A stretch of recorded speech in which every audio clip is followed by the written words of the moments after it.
Breaking news में बड़ी खबर आपको बता दें, 26 सितंबर को हुई बरेली हिंसा का नया वीडियो जारी किया गया है। जिस वीडियो का ड्रोन शॉट आप देख सकते हैं कि किस तरीके से मस्जिद से पहले नमाजी बाहर निकले, उसके बाद उन्होंने प्रोटेस्ट शुरू किया, लाठी चार्ज करना पड़ा पुलिस प्रशासन को, जिसके बाद बवाल भी मचा। सीएम योगी ने यह साफ कर दिया है कि जो भी अराजकता फैलाने की कोशिश करेगा उसका जहन्नुम का टिकट कट जाएगा। उसके बाद से लगातार जो है कार्रवाई देखने को ही मिल रही है।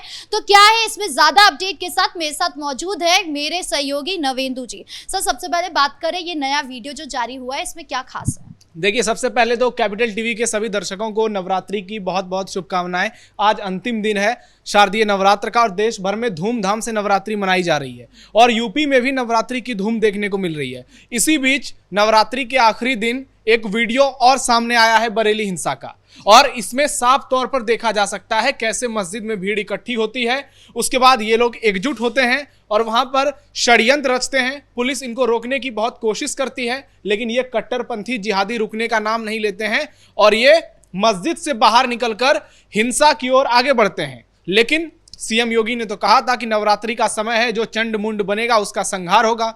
उसके बाद यूपी पुलिस जिस तरह से इन लोगों की कुटाई करती है वो दृश्य अपने आप में अद्भुत है। और आप देखिएगा कि किस तरह से इस वीडियो में भी इनको पुलिस पीट रही है लगातार।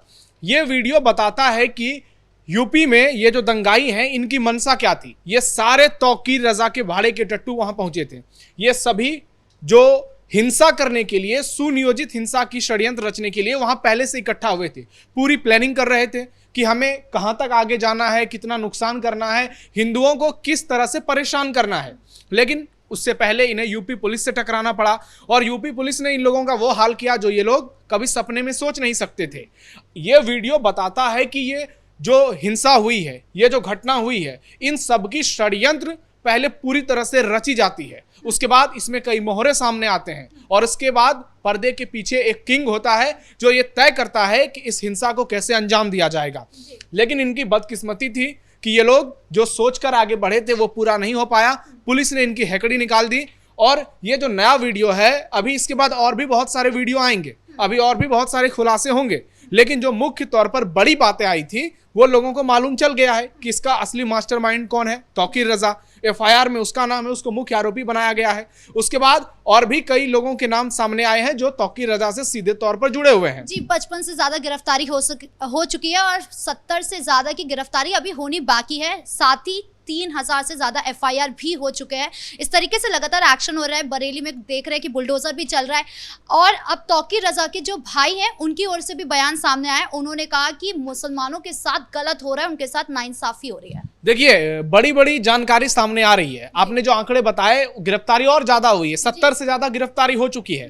3000 लोगों से ज्यादा पर एफआईआर दर्ज हो चुकी है और बंगाल और बिहार से लोग बुलाए गए थे।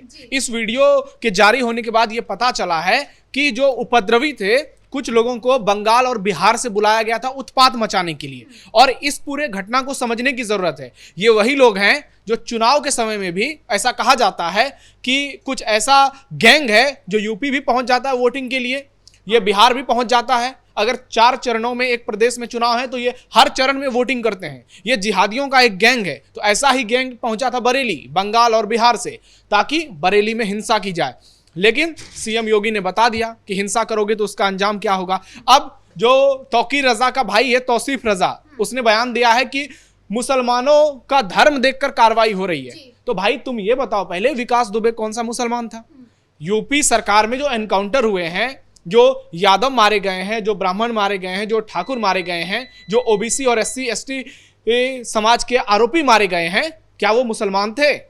ऐसी कोई बात नहीं है। अगर हिंसा करोगे, अराजकता फैलाओगे, दंगा करोगे, नफरत फैलाने की साजिश रचोगे तो फिर धर्म नहीं देखा जाएगा। फिर हिंदू हो, मुसलमान हो, सिख हो, ईसाई हो या किसी जाति के लोग हो, योगी आदित्यनाथ की जो पुलिस और उनकी प्रशासन है वो सीधे ठुकाई करती है। जन्म का टिकट कटेगा।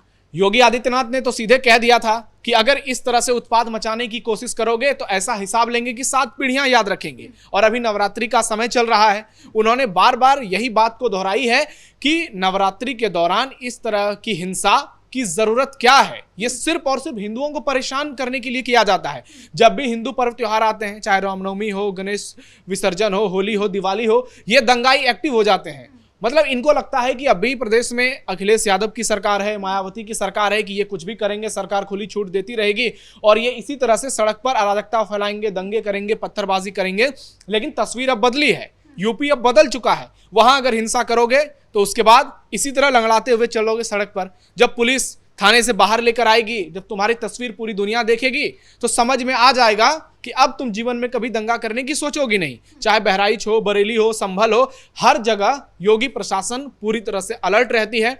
और ऐसा नहीं है कि तौकीर रजा ही सिर्फ एक चेहरा है, एक मोहरा है। इसके अलावा हर जनपद में ऐसे कई लोग हैं पर्दे के पीछे जो षड्यंत्र करते हैं। इनके पीछे कई नेता शामिल होते हैं जो अपनी वोट बैंक की सियासी रोटी सेकने के लिए इस तरह की घटनाओं की सुनियोजित पूरी तरह से स्क्रिप्ट तैयार करते हैं। आप देख लीजिए कि ये तौकीर रजा का जो भाई है, ये कह रहा है कि मुसलमानों को इस तरह से जो है सरकार उस पर अत्याचार कर रही है। तो क्यों कर रही है ये देखो, सरकार मुसलमानों पर अत्याचार नहीं कर रही है, सरकार दंगाइयों पर अत्याचार कर रही है और इन पर करना भी चाहिए। और अत्याचार नहीं कर रही है बल्कि उनको सबक सिखा रही है कि आगे से संभल जाओ।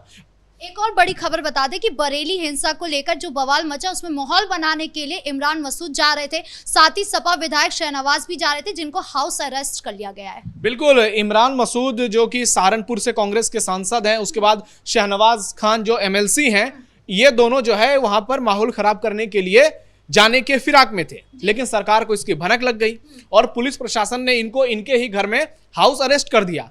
इनके सारे मंसूबे फेल हो गए। इमरान मसूद जो सामने तो इतनी अच्छी अच्छी बातें करता है, लेकिन पर्दे के पीछे उसकी भी सोच तौकीर रजा से कम नहीं है। क्योंकि ये वही व्यक्ति है जिसने कहा था कि पीएम मोदी की वोटी वोटी काट देंगे। ये वही व्यक्ति है जो हिंदुओं को धमकाता है। तो आज इमरान मसूद के अंदर अचानक संवेदनाएं प्रकट हो गई। भाई, बरेली तुम्हें जाना क्यों है? क्यों आप बरेली जाएंगे? वहां आपको जाने की क्या जरूरत है? वहां योगी सरकार की पूरी पुलिस प्रशासन है, सारे अधिकारी मौजूद हैं कि शांति व्यवस्था कायम करने के लिए सरकार हर संभव कदम उठा रही है। तो आप वहां जाकर क्या दंगा भड़काएंगे? क्या मुसलमानों को गुमराह करेंगे? क्या मुसलमानों को कहेंगे तौकीर रजा की तरह कि निकलो और जितने भी हिंदू हैं उनको मारते चलो, बीच में पुलिस भी आएगी तो उसको भी नहीं छोड़ो? तो ये पूरा जो गैंग एक्टिव है, ये जो पूरा खेल चल रहा है यूपी में, इसको अगर आप समझेंगे बारीकी से तो यही समझ में आएगा कि ये लोग जो हैं सिर्फ और सिर्फ अपनी सत्ता बचाने के लिए, अपनी सत्ता की कुर्सी बचाने के लिए और अपने आका को खुश करने के लिए इस तरह की हरकतें करते हैं।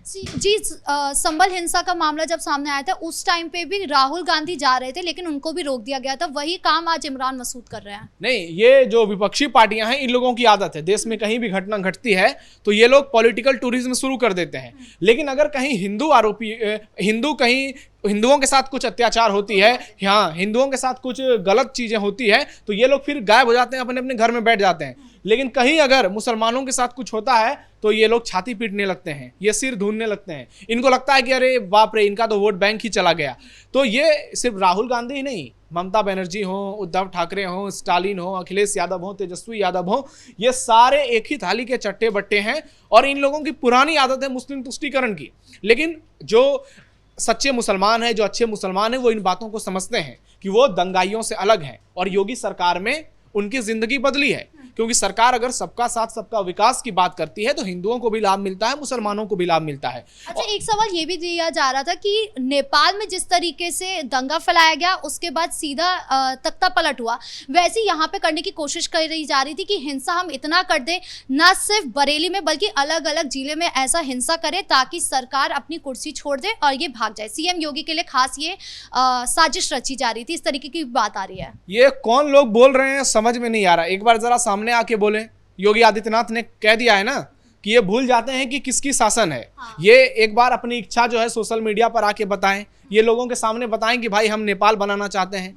इनको और जबरदस्त सबक ऐसा सिखाया जाएगा कि अभी तो योगी जी ने कहा है कि सिर्फ 7 पीढ़ियां याद रखेगी। अभी इनकी जितनी भी पीढ़ियां होंगी पहले की, बहुत लोगों की तो है भी नहीं, तो इनकी सारी पीढ़ियां जो है, कुछ ऊपर भी है कुछ नीचे भी है, जहां भी होंगे ये भूल जाएंगे हिंसा करना यूपी में। इन लोगों को समझ में आ जाएगा कि योगी आदित्यनाथ प्रशासन का मतलब क्या है।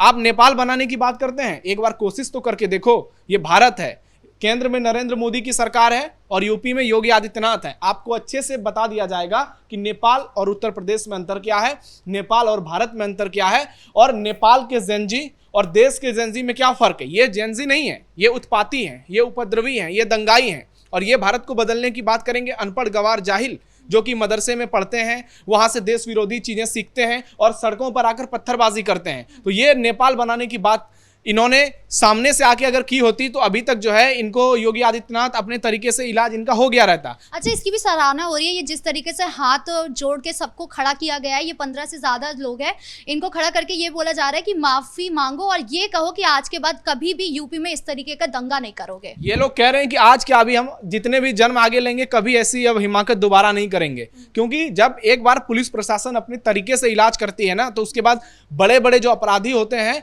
उनकी भी बहुत चीज़ें वो भूल जाते हैं और बहुत चीज़ें उनको याद आने लगती हैं। तो इन लोगों की भी स्थिति वही है। इन लोगों के साथ जो कुछ पुलिस ने जिस तरह से इनका इलाज किया है, और पहले तो जो कुटाई का वीडियो सामने आया था वही देख के बहुत लोगों के पसीने छूट रहे होंगे, और ये लोग हाथ क्या जोड़ेंगे, अब ये लोग साष्टांग होंगे प्रशासन के सामने और कभी दोबारा दंगा करने की इच्छा भी नहीं जताएंगे। ये पैसे पर पत्थर फेंकने वाले लोग, इनको समझ में आ चुका होगा कि योगी आदित्यनाथ और दूसरी सरकारों में अंतर क्या है। यूपी में रहना है तो शांति से रहना होगा, देश विरोधी काम नहीं करना होगा और कुछ ऐसा नहीं करना होगा जिससे लोगों की शांति भंग हो, अराजकता स्थापित हो और प्रदेश का माहौल खराब हो। नहीं तो फिर ऐसा इलाज किया जाएगा कि सजा कल्पना से परे होगी। जी, इस मुद्दे पर ज्यादा अपडेट के लिए आपका बहुत बहुत धन्यवाद। तो कुल मिलाकर एक तरफ जहां बरेली में एक्शन देखने को मिला, तो वहीं रिएक्शन भी ताबड़तोड़ देखने को मिल रहा है। एक तरफ गिरफ्तारी हो रही है, बुलडोजर चल रहा है, तो वहीं दूसरी तरफ पुलिस प्रशासन ये भी कह रही है कि ये अभी ट्रेलर था, पिक्चर अभी बाकी है।